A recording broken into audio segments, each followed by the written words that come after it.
ফতেপুর সিকরি ভারতের উত্তর প্রদেশের আগ্রা জেলার একটি শহর। সাল 1571 থেকে 1585 অবধি সম্রাট আকবর শহরটিকে মুঘল সাম্রাজ্যের রাজধানী ঘোষণা করেন, কিন্তু পরে পাঞ্জাবের একটি ঘটনার পরিপ্রেক্ষিতে তা বাতিল করেন। 1610 সালে শহরটি সম্পূর্ণরূপে বর্জিত করা হয়। ফতেপুর সিকরি নামটির উৎপত্তি হয় সিকরি নামের গ্রাম থেকে, যেটি এখানে আগে অবস্থান করত।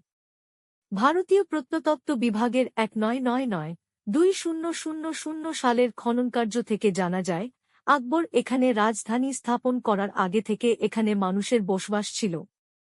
সম্রাট বাবরও ফতেপুর সিকরি খুব পছন্দ করতেন।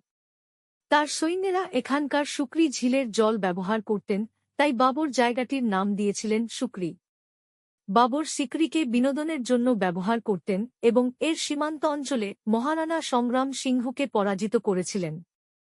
1569 সালে আকবরপুত্র জাহাঙ্গীরের জন্ম হয় এইখানে।